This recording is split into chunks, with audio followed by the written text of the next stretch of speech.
The province and Alberta Health Minister Tyler Shandro have been taking some heat over the recent changes to physician funding after the province terminated its agreement with the Alberta Medical Association. A group of Lethbridge physicians wrote a letter to the province outlining their concerns. You can include Dr. Samuel deWalle in that group. Dr. deWalle joins me now via Skype. Doctor, first of all, thanks so much for your hard work and sacrifice during the COVID-19 pandemic. With the new physician funding framework, the province says the budget for physicians has not been cut overall. How do you respond to that? What I can tell you on the ground is that there are a lot of physicians who are looking at pretty significant cuts to what they will be bringing home in pay, but also significant cuts to what they're able to do, how many patients we're able to see, if we're able to run an evening walk-in clinic, what it looks like to work in a hospital, and so on. The overall picture may look a certain way, but on the ground where we are, it definitely looks as if there's been some pretty significant cuts. The province has placed limits on the number of daily patient visits. How does this really affect patients who are in the system?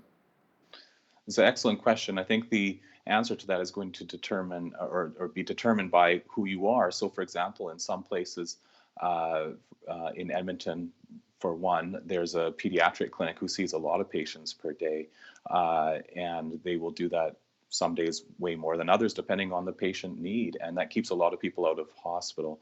With some of these changes, that's no longer going to be feasible. Here in Lethbridge, we are no longer able to operate a evening walk-in clinic. Just not enough doctors would be able to do it. And so, for example, if you have an ear infection at 6 or 7 p.m., or your child does, it's off to the emergency room with you now.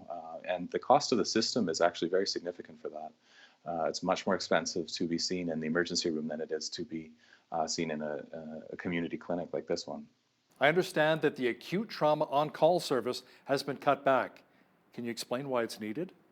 What I do know is that they've been able to demonstrate quite significantly that they are a service with a dedicated trauma surgeon in hospital here in Lethbridge, and they've been able to demonstrate that they've not only saved lives by having the service available, but probably saved the system a lot of money as well by decreasing hospital stays, getting people back to their communities more quickly, and so on.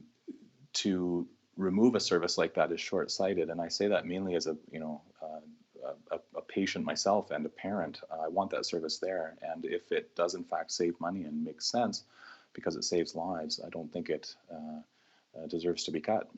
Dr. Samuel deWalle, thanks again for your hard work during these difficult times of the COVID-19 pandemic. Stay safe. You're welcome. Thanks for having me on.